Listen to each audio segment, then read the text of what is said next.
Subtract 175.5 from 1250 using long subtraction.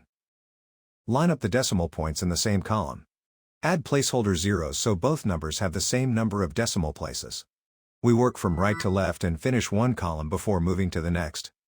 In the tenths column, 0 is less than 5, so we need to borrow. Borrow 1 from the tens column. 5 becomes 4. Carry the borrow through 1 0. Each cross 0 becomes 9. The 0 in the tenths column becomes 10.